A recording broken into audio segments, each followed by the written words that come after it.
Football Brisbane Media feature game presentation, I'm Darren Lutton. There's one place left in the Brisbane qualifying zone of the Westfield FFA Cup, and we're at Lions Stadium for the clash between PlayStation 4 National Premier League Queensland's Brisbane Strikers and the Flight Centre Premier League's Lions FC.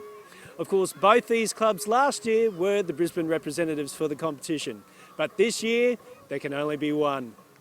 Let's head straight to the action. Calling the game is Rafe Griffin. Well, plenty of rain in southeast Queensland over the past 48 hours.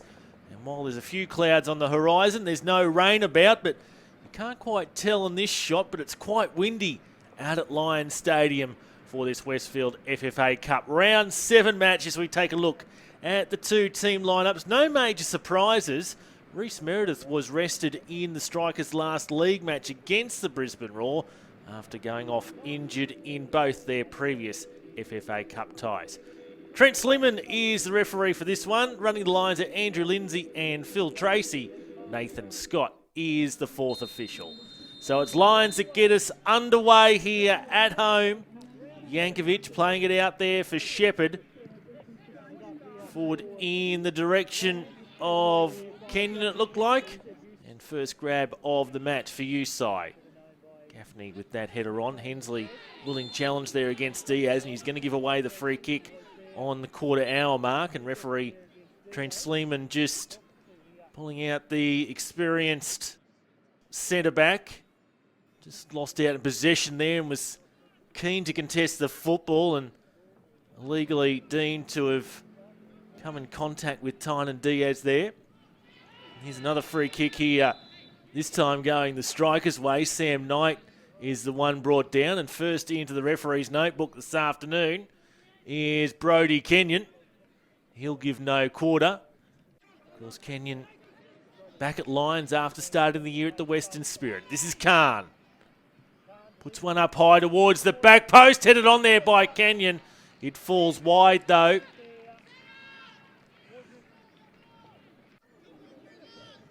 On there by Fatajic for Kenyon. Shepherd's dashing down this left wing. Looks up. In towards Khan. Shouts of handball. Not given by referee Sleeman. Now it breaks here for the Strikers. McLean. And out for a throw-in.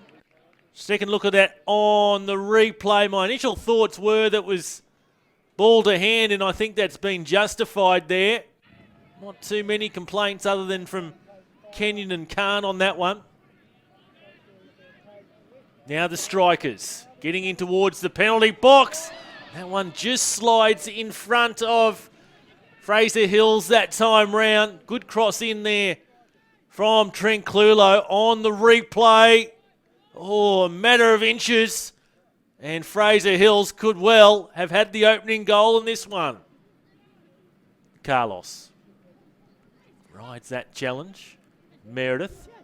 Gaffney's just gone down in the background for Tarjic. Goes past the stranded Gaffney, who remains down, has had some injury concerns in recent weeks. Now it's going to fall here for the Strikers. This is the former Lions boy, Carlos. Hills up into the box, headed on by Meredith. And the Strikers have claimed the first goal of this match through Rhys Meredith.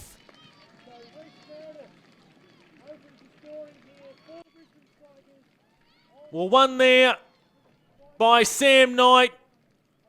Lions momentarily down to 10 men. That might have counted. Gaffney out of position. Carlos plays it back here for Hills. Cross into the box. Meredith in between the two defenders. Able to get the header on target. And the Brisbane Strikers have headed out to a 1-0 lead. And Peter Gaffney has succumbed to that injury. So he'll have an early mark for this one. Tim Morgan, the man to come on and replace him. Now Butters, former Brisbane striker himself. Here's Takahashi. And can't get that one on target. So into stoppage time in the first half here. Punched away by Usai. And looks to have been collected there by Kenyon. He'll just have to watch himself. He's already on a yellow card. And Usai just collected by Kenyon on the way through. So Strikers take the goal advantage into the second half. This is Amori. Was a star against East in round 5. Over the crossbar.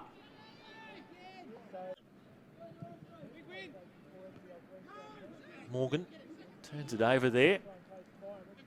Moved upfield in the direction here of Meredith. Fatajic, couldn't quite get an effective touch on it. Zabax was forced deep off his line.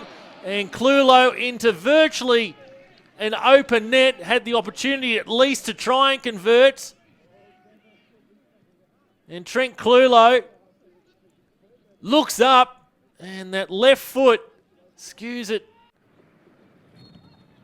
So free kick here to Lions, close to the hour mark. Headed on, Kenyon saved by Usai, and McLean will clear the day, although he can't do it effectively. Strikers make sure of it the second time round. So the free kick put up high into this swirling wind over the head of Fatajic. Kenyon gets the header on target, forces the save off Usai.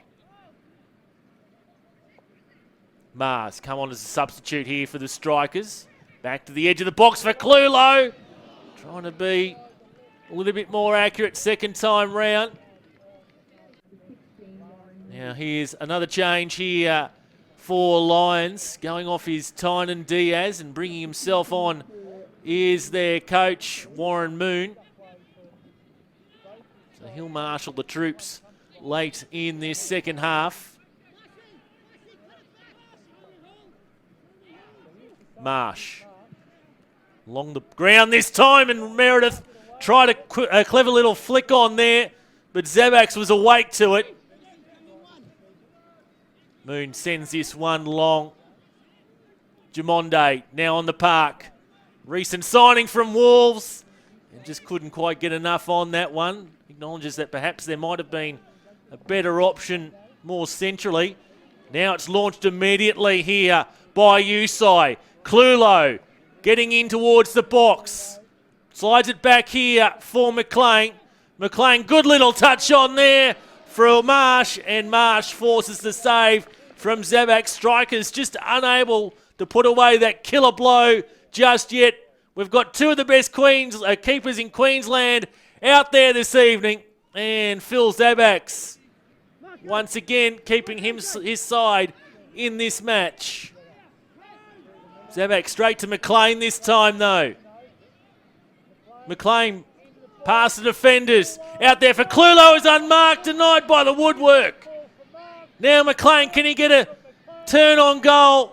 And eventually the line defence recovers. Getting a look at the offside there. Good call by the assistant. And Trent Clulo, latest chance, closer than the other two. But this time it's the woodwork that denies him. 3 minutes to play past stoppage time. Shepherd. Now Moon. Was he fouled there after got the ball away? No, in the opinion of referee Sleeman.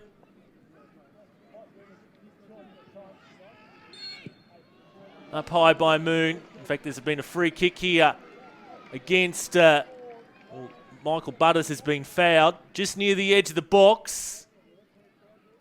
Yeah, it's just been collected on the foot there by Chris Marr, was it, of the Strikers?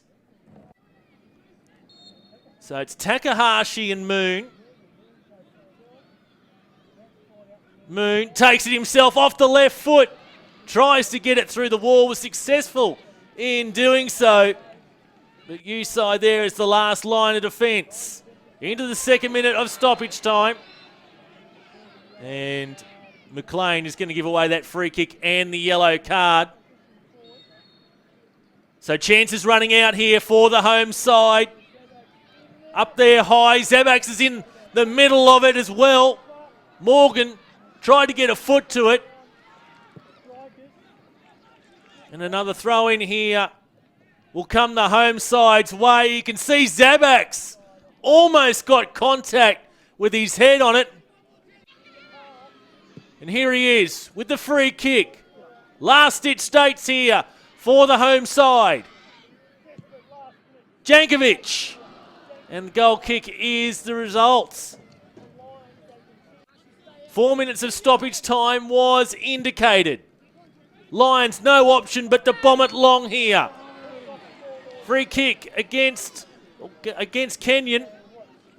Or going Kenyon's way, I should say. So Moon, this might be the last throw of the dice here. Lions and Warren Moon instructing all his players to get forward. Virtually everyone is going to be inside the penalty box here.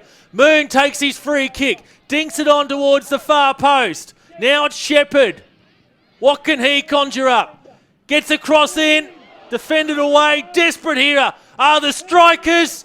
And again, those yellow shirts are defined in the defensive line. Referee Sleeman with a final check of the watch. 5 minutes in. Shepherd. Once again drifting one into the box. Angus looks to clear away. Jankovic gets something on it. Now Moon with the overhead. And that's it. Referee Trent Sleeman has blown full time. You can see all the players, they've given it their all. But in the end, Brisbane Strikers will go through to the Westfield FFA Cup for the third successive year. They're 1-0 winners against Lions. Warren, bad luck. What's going through your head at the moment?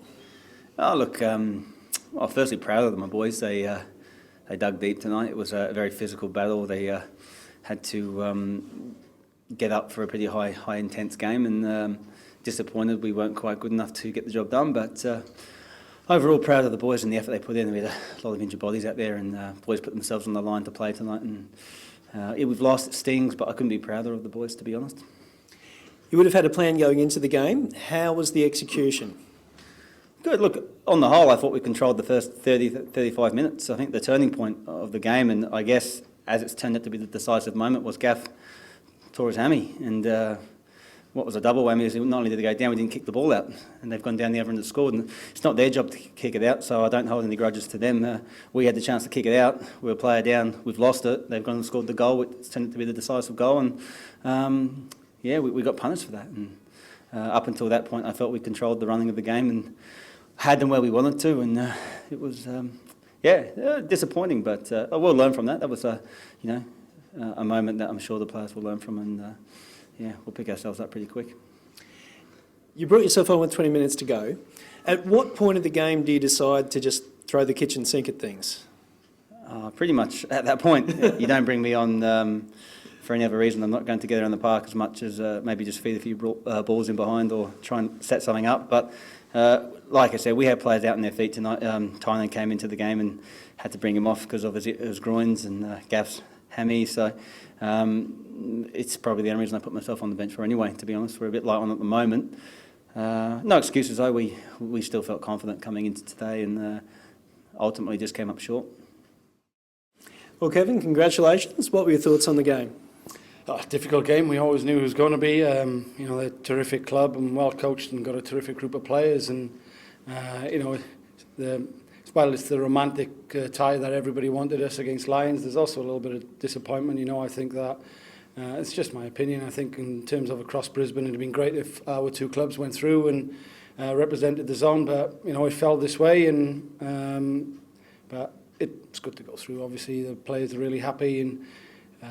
Pleased that we got the early goal, and Rhys Meredith done it again for us. We rested him and came in, had an opportunity and took it, and could have scored a couple in the second half. And the longer it went, we knew that the barrage in the last 10-15 minutes was going to come, and they didn't disappoint.